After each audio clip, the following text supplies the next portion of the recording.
새벽성을 돌았기 때문에 제가 어제 보니까 1시 넘어서까지 새벽성을 돌았더라고요. 그래서 여러 노는 현장들을 다니면서 그 사람들을 위로하는 또 예수님의 탄생을 알리는 그런 역할들을 하고 돌아왔던 것 같습니다.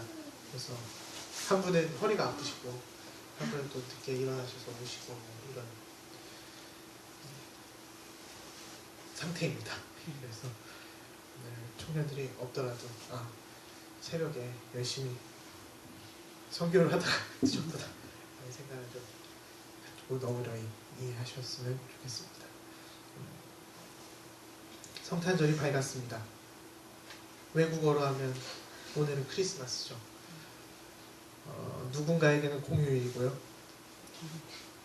아이들에게는 그토록 애타게 기다리던 선물을 받는 날이기도 합니다. 저는 산타 할아버지가 5학년 때까지 있는 줄 알았어요. 그래서 제가 적어서 어디다 붙여놓고 그러거든요. 갖고 싶은 거. 근데 제가 갖고 싶은 건 항상 비싼 거기 때문에 새벽에 딱 보면 이상한 비행기 뭐 이런 거 엄청 실망했던. 그런데 5학년 때 누가 산타 할아버지 나이를 물어봤어요. 근데 산타 할아버지 나이가 너의 아빠 나이랑 똑같다. 그거를 듣는 순간 부모님이었구나 라는 생각을 좀 했습니다. 그래서 애타게 맨날 그 선물 받으려고 착한 일도 하고 그랬던 기억이 좀 새록새록 납니다. 5학년이면 좀 늦게 알았죠. 어찌나 제가 바보 같고 또 얼마나 부모님 보시기에는 얼마나 귀여웠을까라는 생각도 좀 하게 됩니다. 저희 부부도 생명의 선물을 애타게 기다리다가 성탄절 선물을 3일 전에, 4일 전에 미리 받았습니다.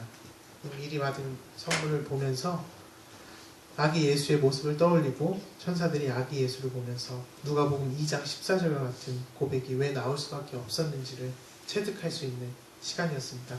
누가복음 2장 14절은 다음과 같습니다.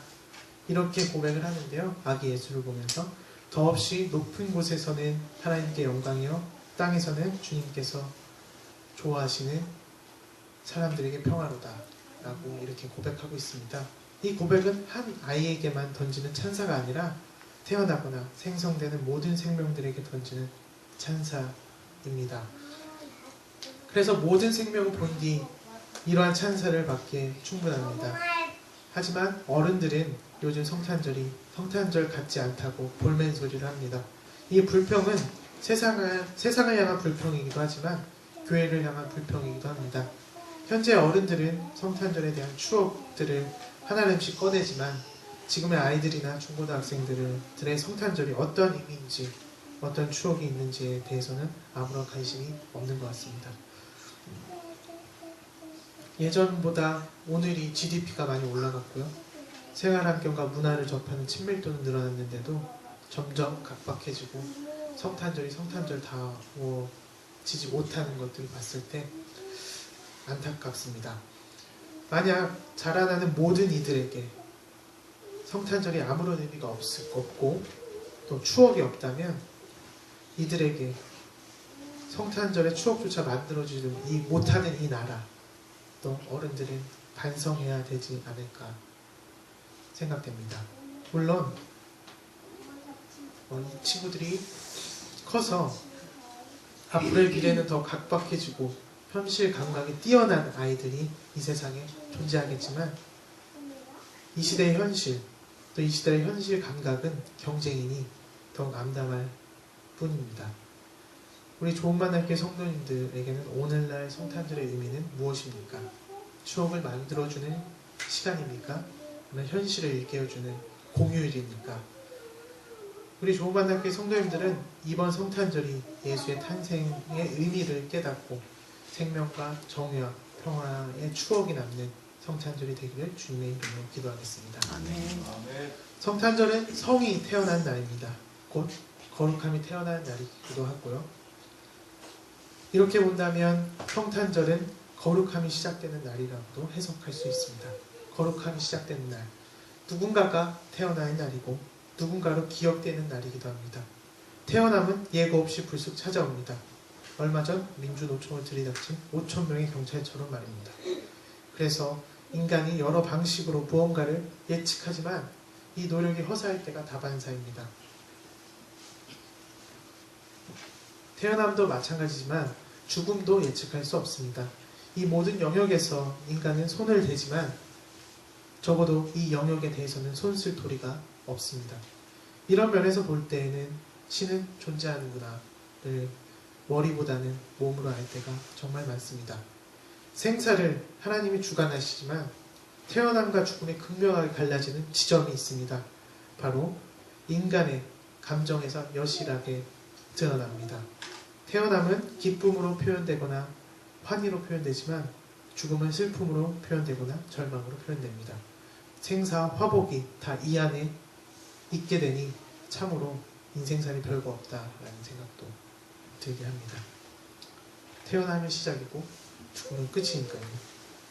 근데 그거를 또 한 문장으로 하면 되게 쉽긴 하겠지만 또 우리 인생살이가 있으니까 그럼에도 불구하고 생사 화복이 죽음과 태어남에 있다면 참 인간은 어떻게 보면 태어남과 죽는 순간까지 이런 고민을 하면서 내가 어떻게 살아가야 되는지를 고민하면서 살아가는 순간순간이 되지 않을까 싶습니다. 태어남을 기쁨과 환희로 표현하는 한 여성이 있습니다. 오늘 본문의 마리아입니다. 마리아는 성령으로 임신한 사실을 알게 된 뒤 오늘 본문의 고백을 하게 됩니다. 그래도 성서에서 다행인 것은 요셉의 반응을 다루고 있지 않다는 것에 감사합니다. 어디를 봐도 요셉의 반응은 나오지 않더라고요. 만약 요셉의 반응이 나왔다면 어땠을지 몹시 궁금하기도 하고요. 그것도 천사가 마리아에게 와서 너는 성령으로 임신했다고 했잖아요. 마리아는 믿었을지 몰라도 과연 이 사실을 요셉이 과연 믿었을까 라는 생각도 또 의구심이 듭니다. 네, 그런데 마리아는 믿을 수밖에 없었던 이유는 오늘 보셨듯이 늙은 친척 엘리사벳이 임신한 소식을 들어서 그녀에게 의심이 없었을 수도 있겠다라는 생각도 하게 됩니다. 좀 더 상상해 보면 아기 예수가 탄생할 당시 제가 생각하기에는 요셉이 아기 예수를 보면서 과연 누구를 닮았을까 라는 생각을 적어도 한 번은 하지 않았을까 라고도 상상해 봅니다. 이 모든 것은 성서의 이야기로 또 성서의 전후 관계로 살펴보는 것입니다. 과연 마리아는 어떻게 임신을 하였을까요? 곰곰이 잘 생각해 보시기 바랍니다. 어떻게 임신했을까요? 네. 오늘 이거 얘기하려고 하는 건 아니고요. 네. 곰곰이 생각해 보시면 어떻게 임신했을까? 저도 얼마 전에 규현이 동생이 태어났으니까요. 제가 탯줄을 자르고 이렇게 안고 씻기는 데까지 이렇게 제가 안고 가거든요. 가는데 그런 생각이 들더라고요. 아, 얘 도대체 누구 닮았나? 날 닮았나? 뭐 이런 생각이 좀 들기도 하더라고요. 네, 하물며 요셉은 어땠을까? 성령으로 임신했는데 그러면 하나님을 닮았을까? 아니면 천사를 닮았을까? 뭐 이런 생각을 할 때 옆에 지나가는 사람들이 모두 다 의심되고 그랬을지 않았을까라는 생각을 하게 됩니다. 오늘 말씀은 마리아의 수태고지 여부를 판단하는 것이 아니라 생명을 품은 뒤 마리아의 고백을 같이 나누려고 합니다. 오늘의 본문은 마리아의 창가라고도 불리는 마리아의 담대한 고백입니다. 마리아의 고백은 다음과 같습니다. 46절에서 55절 말씀인데요. 내 영혼이 주님을 찬양하며 내 마음이 내 구주 하나님을 좋아함은 그가 이 여종의 비천함을 보살펴 주셨기 때문입니다. 이제부터 모든 세대가 나를 행복하다 할 것입니다. 힘센 분이 나에게 큰 일을 하셨기 때문입니다. 그의 이름은 거룩하고 그의 자비하심은 그를 두려워하는 사람들에게 대대로 있을 것입니다. 그는 그 팔로 권능을 행하시고 마음이 교만한 사람들을 흩으셨으니 재앙들을 왕자에서 끌어내리시고 비천한 사람을 높이셨습니다. 줄인 사람들을 좋은 것으로 배부르게 하시고 부한 사람들을 빈손으로 떠나 보내셨습니다. 그는 자비를 기억하셔서 자기의 종 이스라엘을 도우셨습니다. 우리 조상들에게 말씀하신 대로 그 자비는 아브라함과 그 자손에게 영원토록 있을 것입니다. 라고 고백하고 있습니다. 마리아의 고백은 예수의 삶을 암시하듯이 예수가 이 고백을 안고 그렇게 세상을 향해 살아왔습니다. 더불어 이 고백은 예수가 이 세상의 온 목적을 알려주는 것이기도 합니다. 이를 간단히 정리하자면 하나님의 뜻대로 사는 것입니다. 이것이 거룩함의 탄생을 의미하는 것이기도 합니다. 그래서 우리가 거룩하다는 것은 하나님의 뜻대로 사는 것을 의미하고 우리가 이 세상의 온 목적을 알고 있다는 것입니다. 여기에서부터 그리스도인의 시작을 의미합니다. 이 시작의 때에 우리는 기억할 것입니다. 이때에 내가 예수님의 따르미로 다시 태어나는 날이기도 하고 또 예수님의 제자가 되는 그 날이기도 하기 때문입니다. 내가 다시 태어난 날부터 우리는 예수 닮게 골몰합니다. 이에 헨리 나우에는 상처 입은 치유자에서 예수 닮기 곧 그리스도를 본받는 것을 다음과 같이 설명합니다.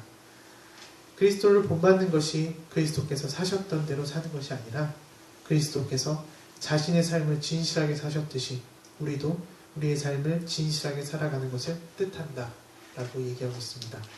우리는 매 순간 진실할 필요가 있습니다. 진실은 통하기 마련입니다. 그런데 우리는 진실하지 못할 때가 종종 있습니다. 진실하지 못할 때 나 자신을 보게 되죠. 그리고 자신의 허구성을 직면하는 계기가 되기도 합니다. 저는 그렇습니다. 거짓말을 하게 되면 하얀 거짓말이 있겠죠? 하여튼 거짓말을 어쩔 수 없이 하게 되면 굉장히 저를 보게 되는 계기가 되더라고요. 특히 카드사에서 전화 왔을 때나 아니면 핸드폰 얼마 전에 약속 끝났으니까 계속 전화 오거든요. 그러면 제가 지금 회의 중이라서요. 지금 바빠서요. 이랬을 때 이게 무심코 하는 말이지만 그럴 때마다 저를 보게 되고 또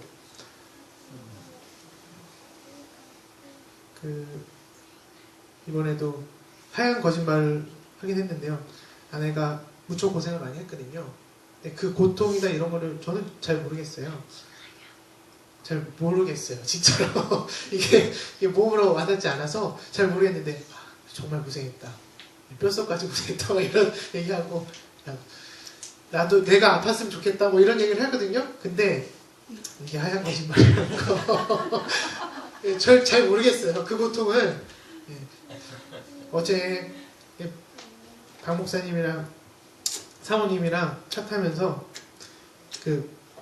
임신이랑 같이 고통을 느낄 수 있는 게 요로결석이라고 얘기를 하는데 아직 남자니까 저는 남자이기 때문에 그 고통을 모르죠.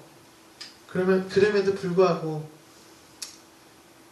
진실하지 못할 때 제 자신을 또 보게 되고 내가 너무 얼마나 허구적이고 다른 사람에 맞춰져 있는 사람인가라는 생각을 하게 됩니다. 그렇다고 거기서 또 진실하게 얘기하면 평생 가기 때문에 그런 생각을 좀 하게 됩니다. 그래서 이때가 내가 거짓말할 때 진실하지 못할 때가 거룩하게 태어날 수 있는 좋은 기회입니다. 또한 거룩함의 가능성을 발견하기 좋은 때이기도 합니다. 이럴 때만 종교적 관능주의, 다시 말해 감정에만 매몰된 종교에서 벗어나서 이성과 감성이 균형된 종교가 될 수 있고 그리고 종교 생활이 될 수 있습니다. 이때가 바로 새로운 생명이 기억되는 날이 될 것입니다. 말씀을 마치겠습니다. 베게트는 이렇게 말합니다. 다시 시도하라, 다시 실패하라, 더 낮게 실패하라, 반복해서 처음부터 시작해라 라는 말을 합니다. 때로는 처음부터 다시 시작해야 될 때가 있습니다. 이것이 좋은 방법일 때가 있죠. 이는 특히 그리스도인들에게 참으로 곱씹어야 되는 말이기도 합니다. 거룩함이 탄생하는 날, 그리고 다시 태어나는 날, 이때는 생명이 기억되는 날이고 곧 내가 다시 거듭나는 날입니다. 이때를 잘 기억해 주시기 바랍니다. 이때가 내가 가장 거룩한 때이기 때문입니다. 곧 우리의 신앙을 처음부터 시작하는 때이지요. 그 순간 우리는 예수의 행적을 살피고 주변을 보게 됩니다.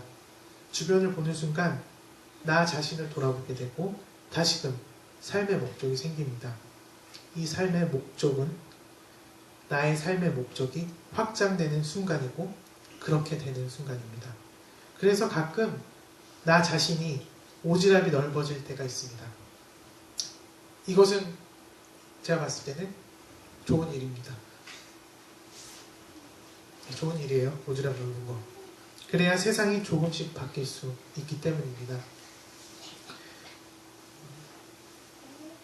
그러기 위해서는 대화를 많이 해야 되죠. 부부 사이에도 그렇고 가족 사이에도 그렇고 대화가 없다면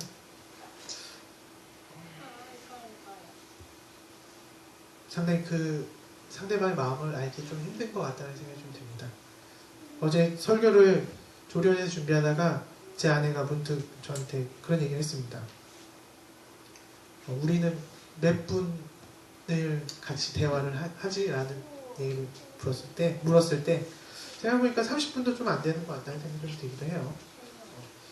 보통 30분도 대화를 안 하는데 그 사람과 친해진다는 거, 또 그 사람과 같이 지낸다는 거, 또 그 사람을 안다는 거, 또 그 사람이 어떤 생각을 한다는 것 자체가